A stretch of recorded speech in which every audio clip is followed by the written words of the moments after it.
This is Democracy Now!, democracynow.org, The War and Peace Report. I'm Amy Goodman with Juan Gonzalez. We turn now to Gaza, where fighting has resumed after the expiration of a 72-hour truce expired.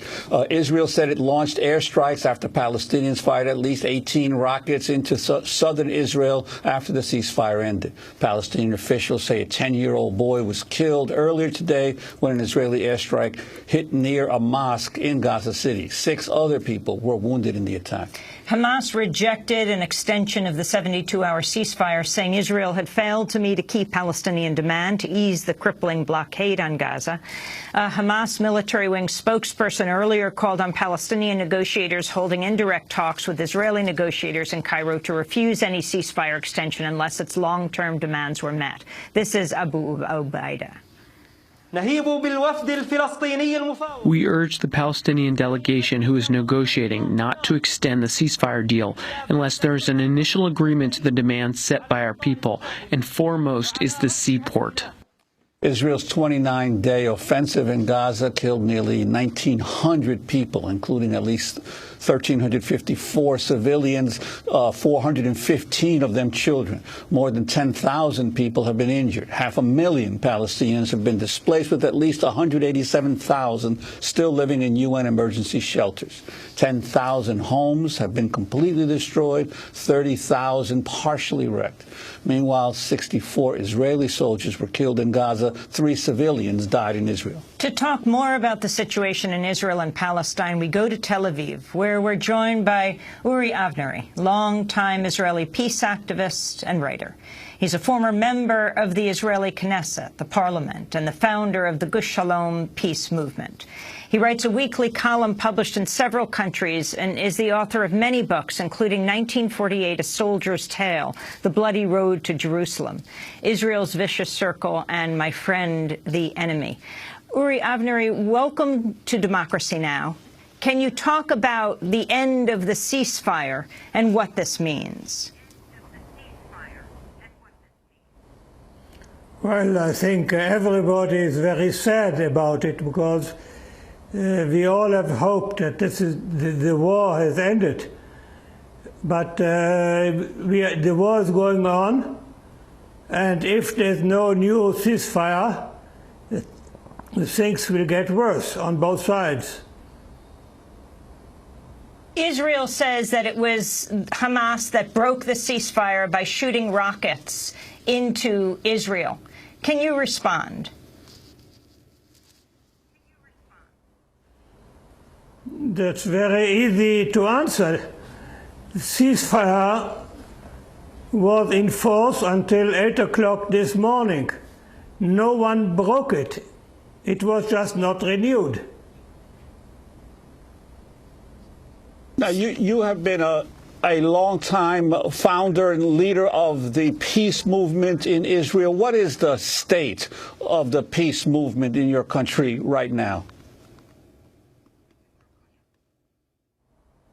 Well, in any war, it is very difficult to talk about peace. Every war creates a war hysteria.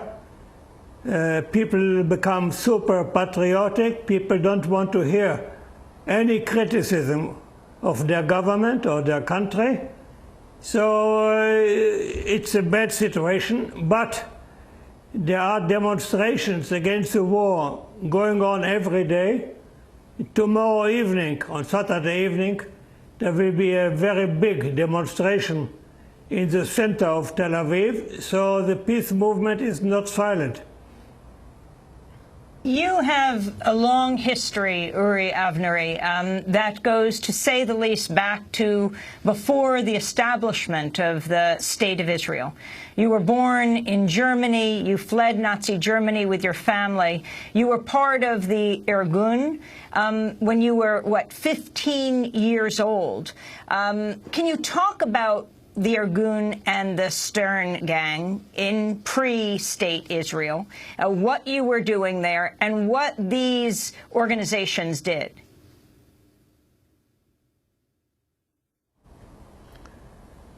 Well, we are dealing with day-to-day occurrences, but we do not deal with the root of the matter. The root is that Israel is occupying the Palestinian territories, the territory of the West Bank and the territory of the Gaza Strip. As long as the occupation lasts, there will be no peace. In order to put an end to the occupation, you must make peace. Peace between Israel and the Palestinian people. In order to achieve peace with the Palestinian people, Israel must end the occupation, withdraw from the occupied territories, and enable the Palestinians to set up their own independent national state, the State of Palestine. That's what it's all about. Everything else flows from this basic problem. You have, Israel calls Hamas terrorist, so does the United States. Your group, Irgun, was a paramilitary organization. You have said you ultimately left the group. Shamir was a part of it as well. You've said you left the group because of its terrorist tactics. And what year was it? In 1942.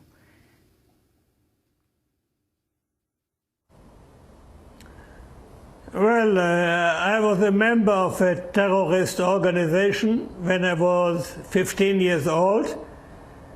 I believe I understand the psychology of young people who join organizations which are called terrorists by their enemies, but which themselves think of themselves as freedom fighters.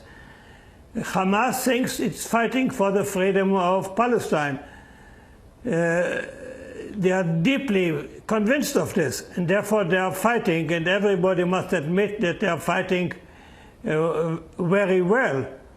Because what you have here during the last month is a guerrilla organization of, I would say, at most, 10,000 fighters, fighting against one of the 4 biggest and strongest armies in the world. So it's not an even fight. Yet they are standing there. They are still standing there after more than a month. I think even the Israeli army recognizes and somehow respects the fighting force of this organization. One of the basic problems at this moment is that Israelis and Hamas do not talk to each other. The ceasefire was negotiated by Egypt.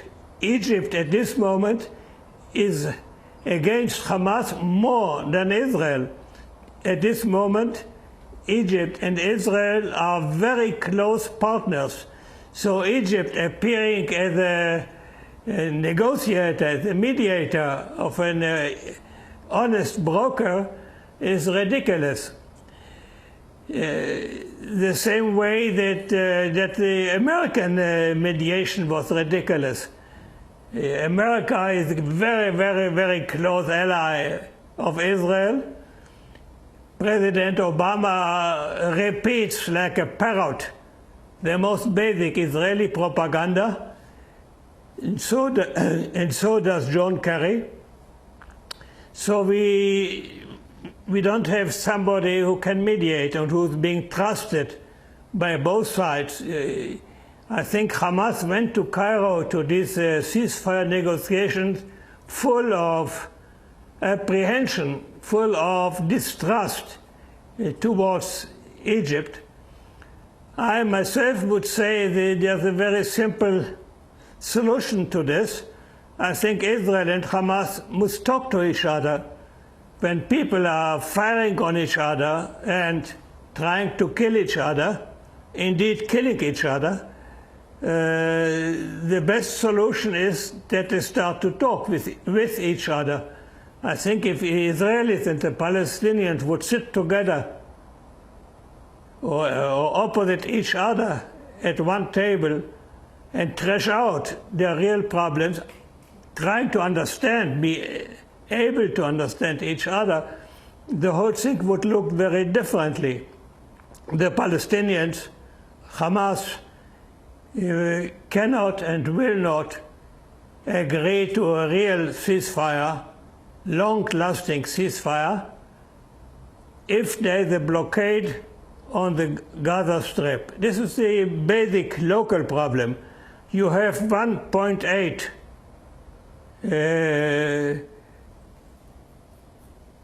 of Palestinians in the Gaza Strip. It's a tiny, tiny little territory. You can translate it to American geographical facts. The whole thing is about 50 kilometers wide and about 10 kilometers long. So translate this to New York City, I think it's smaller than Brooklyn. So this huge population in this small territory is suffering from a blockade for at least 8 years. A blockade means that all the borders are closed, including the sea border, and you cannot get in anything except by the permission of Israel, and you cannot get anything out at all. There's no export from the Gaza area. Well, so no one will agree. Yes? I wanted to ask After such a cruel war, Uri there's so Avnery, many... I wanted to ask you, yes, please. You've mentioned the need for the Israeli government and Hamas to talk as a first step. But you've also written in the past that Israel was complicit in the rise of Hamas and actually, to some extent, supported its rise. Could you talk about that and the significance of the early period of Hamas?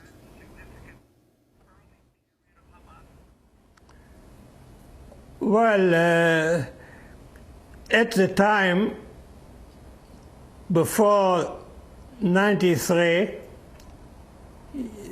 not Hamas was considered the main enemy of Israel, but the PLO, the Palestinian Liberation Organization, which was led at the time by Yasser Arafat, and which is being led now by Mahmoud Abbas.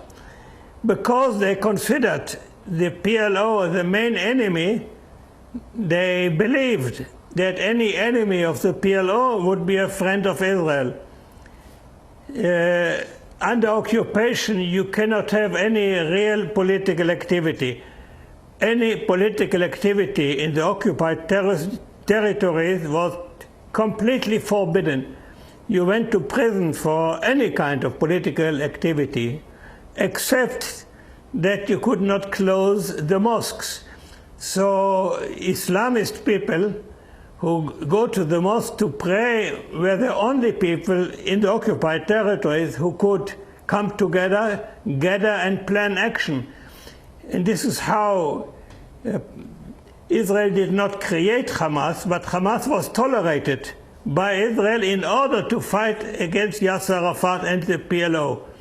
When the first Intifada started, the first Palestinian uprising started in 1967, the Israeli authorities very quickly realized that Hamas is more dangerous than PLO.